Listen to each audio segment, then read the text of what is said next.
سلطان الفقراء امام الذاکرین حضرت زندہ پیر صاحب گھمکول شریف کوہاٹ پاکستان، باکمال ولی اللہ، مرض شناس، مسیحا کامل، قلب و شعور کو عشق محمد صلی اللہ علیہ وسلم سے منور کرنے والے آپ مقرب خدا اور مقرب رسول ہیں۔ آپ نے روحانی معرفتوں اور علم و عرفان کے نور سے ایک دنیا منور کی۔ قرآن مجید فرقان حمید میں اولیاء اللہ کی شان بیان کی گئی ہے۔ کہیں کہا گیا ان اولیاءہ الا المتقون، اس کے اولیاء تو پرہیزگار لوگ ہیں۔ پھر کہا گیا ان الارض یرثها عبادی الصالحون، بلا شبہ زمین کے وارث تو میرے نیک بندے ہوں گے۔ ایک اور مقام پر کہا گیا الا ان اولیاء اللہ لا خوف علیہم ولا هم یحزنون، بے شک اولیاء اللہ کو نہ کوئی خوف ہے اور نہ وہ پریشان ہوں گے۔ پھر کہا گیا اولئک المقربون فی جنت النعیم، وہی اللہ کی بارگاہ میں مقرب ہیں اور عیش و سرور کے باغوں میں ہیں۔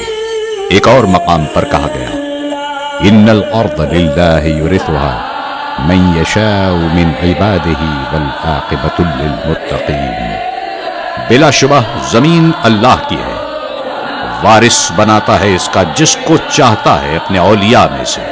ایک اور جگہ ارشاد ہے لہم البشری فی الحیاۃ الدنیا وفی الآخرہ، انہی اولیاء کے لیے بشارت ہے دنیاوی اور آخرت کی زندگی۔ پھر کہا گیا اہدنا الصراط المستقیم صراط الذین انعمت علیہم، چلا ہم کو سیدھے راستے پر، راستہ ان کا جن پر تو نے انعام فرمایا۔ پھر کہا گیا انما ولیکم اللہ ورسولہ والذین آمنوا، تمہارا مددگار تو صرف اللہ، اس کا رسول اور ایمان والے ہیں۔ ایک اور جگہ ارشاد ہوا انعم اللہ علیہم من النبیین والصدیقین والشہداء والصالحین وحسن اولئک الرفیقا، اللہ کے انعام یافتہ انبیاء اور صدیقین، شہداء اور صالحین ہیں، اور کیا شاندار یہ دوست ہیں۔ ایک اور مقام پر کہا گیا یا ایھا النفس المطمئنہ ارجعی الی ربک راضیۃ مرضیہ، اے نفس مطمئنہ واپس چلو اپنے رب کی طرف، رب تم سے راضی اور رب تم کو راضی کرے گا۔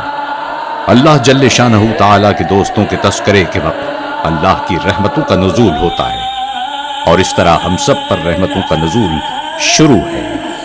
حضور قبلہ عالم زندہ پیر صاحب کی فقیری اور فیض رسائی عالمگیر ہے۔ دنیا کا کوئی ملک ایسا نہیں جہاں آپ نے عرفان خداوندی کے نور کو اپنے میکدے سے تقسیم نہ کیا ہو۔ مسقط ہو یا قطر، سعودی عرب ہو یا اٹلی، فرانس، کینیڈا اور انگلینڈ سمیت اکثر ممالک میں خلفائے عظام، مریدین و معتقدین اذکار اللہ کی محفل سجاتے۔ جامع مسجد گھمکول شریف، برمنگھم، انگلینڈ، زندہ پیر صاحب کی دعاؤں کا حسن ہے، جس کو یورپ کی خوبصورت اور وسعت کے اعتبار سے اول بلڈنگ قرار دیا گیا۔ 1952 میں رسول محترم محسن کائنات صلی اللہ علیہ وسلم کی بارگاہ سے ہاتھ کے اشارے سے حضرت زندہ پیر صاحب کو یہاں ڈیوٹی پر مامور بیٹھنے کے لیے کہا گیا۔ یہاں اس جنگل میں کسی چڑیا تک کے لیے پانی نہ تھا، سانپ بچھوؤں کا مسکن، ان پتھریلے پہاڑوں میں زندگی کے آثار نہ تھے، مگر حضرت زندہ پیر صاحب نے حکم ملتے ہی غار ہیرا کی سنت کی تکمیل میں اس چھوٹے سے غار کو عبادت اور ریاضت کا مسکن بنایا۔ اللہ کریم اپنے دوستوں اولیاء اللہ کی نشانیوں کو اپنی نشانی کہتا ہے، لہذا ان نشانیوں کو ہمیشہ عزت بخشتا ہے۔ یہی وجہ ہے کہ عرس کے ایام میں بالخصوص ہزار ہا انسان یہاں چھوٹے سے غار کی زیارت اور حاضری کے دوران میں زار و قطار ذکر الہی کے ترانوں کے ساتھ شب و روز اپنی روح کو منور کرتے ہیں۔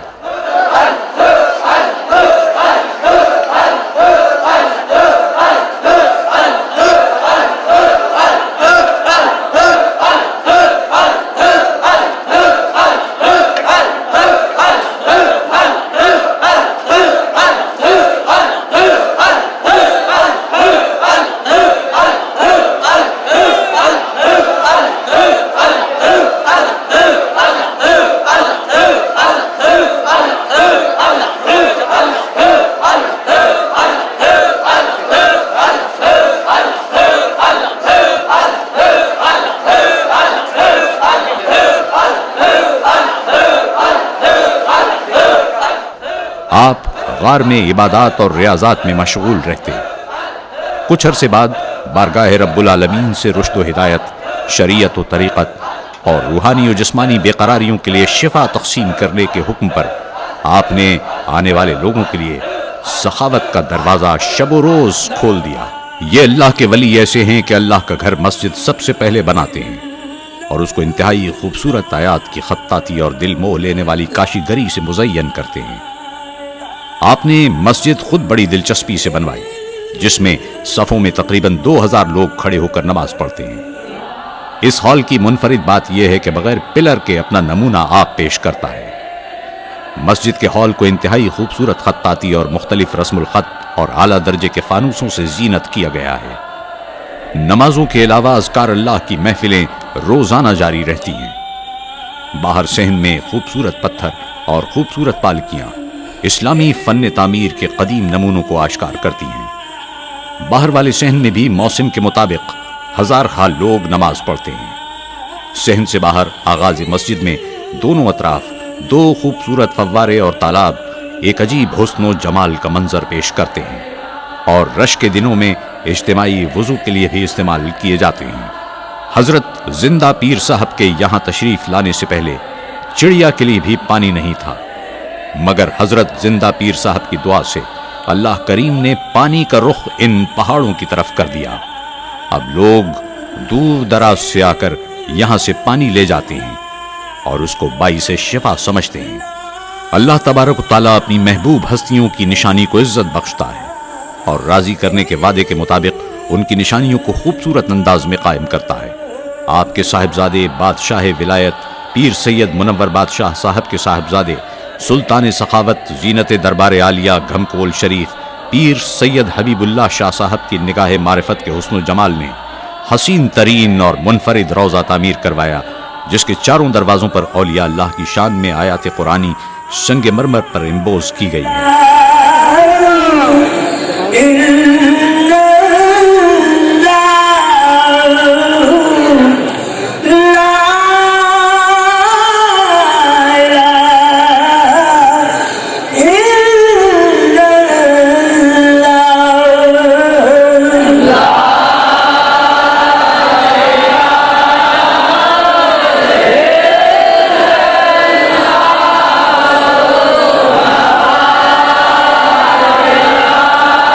اندر کاشی گری کے قدیم ایرانی و مصری حسین رنگوں کے امتزاج کے ساتھ مختلف رسم الخط میں رب کریم کے اذکار اور شان کی قرآنی آیات کی کاشی گری کی گئی ہے۔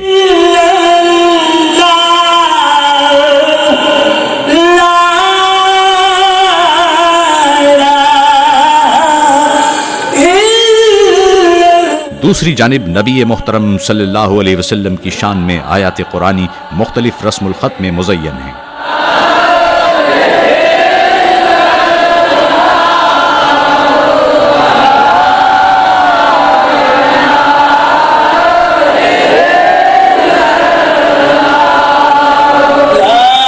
تیسری طرف احادیث مبارکہ شان رسول کریم صلی اللہ علیہ وسلم مزین کی گئی ہے۔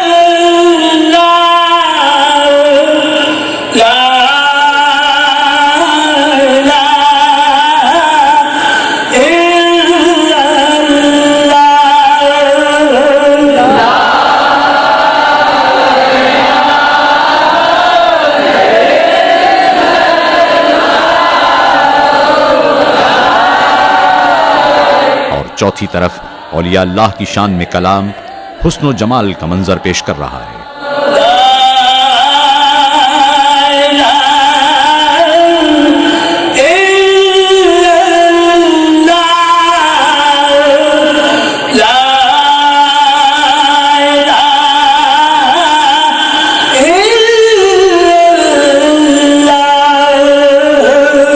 روضہ شریف کے عین درمیان میں دنیا میں بڑے سائز کے فانوسوں میں سے منفرد اور حسین فانوس کو پیر سید حبیب اللہ شاہ صاحب مسند نشین دربار عالیہ گھمکول شریف کی پسند سے چین میں نبی کریم صلی اللہ علیہ وسلم کے جلیل القدر صحابی حضرت وقاص رضی اللہ تعالیٰ عنہ کے مزار اقدس سے متصل فیکٹری سے خاص طور پر تیار کرا کر لگایا گیا ہے، جس کے فریم کا وزن 27 من اور 24 قیرات سونے سے زینت کیا گیا ہے۔ اس فانوس میں 380 بلب جلتے ہیں، جبکہ دنیا کے اعلیٰ ترین کرسٹل مصر سے خاص طور پر منگوا کر اس فانوس کے قدرتی حسن کو ایک انفرادیت عطا کی گئی ہے۔ اس فانوس کے برقی بلب روشن نہ بھی کیے جائیں تب بھی یہ فانوس قوس قزح کی طرح حسین و جمیل رنگ کو منقش کرتا ہوا فضا کو مشکافری بنائے رکھتا ہے۔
آپ کا یہ حجرہ شریف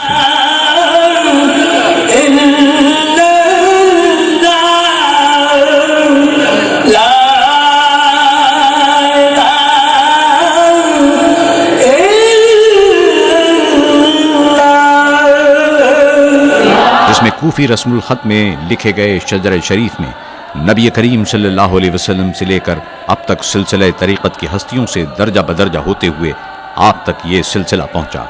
رب کریم کے حکم کی تعمیل میں خلقت خدا کو اس حجرہ شریف میں بیٹھ کر لاکھوں لوگوں کو معرفت و طریقت کے خزانوں سے فیضیاب کیا۔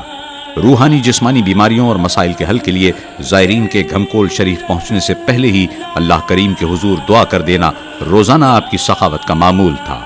آپ ہمیشہ فرماتے، فقیری اپنا نام منوانا نہیں بلکہ بندے کو ذکر الہی کے ذریعے اللہ جل شانہ تعالیٰ کا مقرب بنانا ہے۔ لہٰذا آپ کی زندہ جاوید کرامات ہیں کہ جو کوئی بھی کسی علاقے سے گھمکول شریف حضرت زندہ پیر صاحب کی طرف رخ کرتا، آپ روحانی سخاوت سے اس کو افضل الذکر شروع کرا دیتے۔ سارا سفر ذکر الہی میں گزرتا، ساری زندگی اتنی تعداد میں کلمہ نہ پڑھا ہو، ایک ہی سفر اور ملاقات میں ان گنت تعداد میں افضل الذکر کرنے کی سعادت مل جاتی۔ یہاں تعمیر ہو رہی ہو یا نماز سے پہلے یا نماز کے بعد، ملاقات سے پہلے یا ملاقات کے بعد، رات ہو یا دن، لنگر پک رہا ہو یا تقسیم ہو رہا ہو، افضل الذکر کی اجتماعی آواز میں سارے معمولات ہوتے۔ یہ آپ کی زندگی کی زندہ جاوید کرامات ہیں۔ یہ وہ افضل الذکر ہے جس کے لیے اللہ کریم نے یہ ذکر انبیاء علیہ السلام کو عطا کیا تھا کہ وہ روئے زمین پر رائج کریں۔ آپ سادہ الفاظ میں قرآن کریم کی آیت کا ترجمہ اس طرح بیان فرماتے کہ لوگوں کے دل میں اتر جاتی۔ آپ فرماتے، تھوڑا کھاؤ، تھوڑی نیند کرو، ذکر الہی زیادہ کرو، کوئی سانس لمحہ خالی نہ جائے، پھر دیکھو خدا کیا بدلہ دیتا ہے۔ اس کے نام کی، اس کے گھر کی، اس کے شہر کی بھی عزت ہوگی، مرنے کے بعد اس کی قبر کی بھی عزت ہوگی۔ اس طرح آسان انداز میں سورہ بقرہ کی آیت فَاذْكُرُونِي أَذْكُرْكُمْ کی تشریح کرتے اور لوگوں پر نظر کرتے، ذکر کے نورانی وجدان ان کے دلوں میں اتار دیتے۔ یہ آپ کے میخانے کی سخاوت تھی۔ آپ فرماتے، یہ ذکر اللہ کریم کو اتنا پسند ہے کہ گھمکول شریف میں دن رات اس کا ذکر ہوتا ہے۔ یہ سب نبی محترم صلی اللہ علیہ وسلم کے ہاتھ کے اشارے کی برکت ہے۔ پھر اس ذکر کی کثرت کی وجہ سے اللہ کریم سے یہاں دربار عالیہ گھمکول شریف میں حاضری دینے والوں کے لیے خدا سے جنت ملنے کی امید کرتے ہیں، اور اس بارگاہ عظمت سے یہ یقینی ہے، آپ کی بارگاہ میں کتنا ہی بڑا مسئلہ پیش ہوتا یا مسائل زدہ کوئی بیمار حاضری دیتے، آپ کی نظر کرم اور دعا سے شفا مل جاتی، اور نماز، روزہ، حج، زکوٰۃ تمام عبادتوں میں بندوں کو مشغول کرتے۔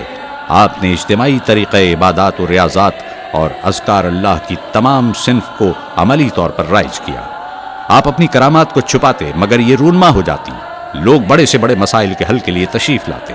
آپ ہر خاص و عام کو دن رات ملاقات بخشتے اور مخلوق ربی کو مختلف فیضان تقسیم کرتے۔ ساری زندگی گزار دی، آج بھی آپ کے معمولات کی پیروی میں زینت دربار عالیہ گھمکول شریف، آپ کے شہزادے پیر سید منور بادشاہ صاحب کے صاحبزادے با کمال سخی و حسن و جمال ولایت پیر سید حبیب اللہ شاہ صاحب ہر خاص و عام مخلوق رب سے شب و روز ملاقاتوں کا شرف بخشتے، روحانی جسمانی بیماریوں اور مسائل زندگی کے لیے دعائیں کرتے رہتے ہیں۔ شریعت و طریقت اور معرفت الہی سے منسلک کرنے کے لیے خواہش مندوں کو طریقہ نقش بند کی بیعت سے سرفراز کرنے کا معمول آج بھی جاری و ساری ہے۔ آپ کی ملاقات کے خواہش مند لوگوں کا ہجوم ذکر الہی کرتا ہوا آپ کے حجرے کے باہر منتظر رہتا ہے۔ آپ کے حجرے مبارک کے باہر مخلوقات کے دکھ درد کے علاج کے لیے سنت رسول صلی اللہ علیہ وسلم کے مطابق آیات قرآن پر مشتمل تعویذات کا فیضان تقسیم کرنے پر بہت سے بزرگ اور خلفائے عظام ڈیوٹی پر مامور رہتے ہیں۔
کریں. خدا آپ سب کی حاضری خدا قبول کرے, خدا آپ کی مشکل آسان کرے, خدا سب کو نماز کا پابند کرے. جس گھر میں بچے جوان ہیں خدا ان کو آباد کرے, جن کی اولاد نہیں ہے خدا نیک اولاد دے. قرضہ ہے خدا دور کرے, جن کے اوپر مقدمہ ہے خدا کامیابی نصیب کرے. گھر میں پریشانی ہے, مصیبت ہے, گردش ہے, خدا دور کرے. اس وقت جن کے گھر میں والدین بیمار ہے خدا صحت دے. گھر میں رزق کی کمی ہے اللہ دور کرے. سب کو خدا اپنے نیک راستے پہ چلنے کی توفیق عطا کرے, مشکلات خدا آسان کرے. خدا سب کو نماز کا پابند کرے. جن کے گھر میں رزق کی کمی ہے خدا دور کرے. سب کو خدا اپنے اچھے راستے پہ چلنے کی خدا توفیق عطا کرے. خدا اپنے خزانوں غیب سے امداد کرے. خدا سب کو اپنے گھر سے کسی کو خالی نہ بھیجے. جو بھی نیک ارادہ لے کے ہیں اللہ پیر صاحب کی برکت سے خدا پورا کرے, غیبانہ خدا امداد کرے.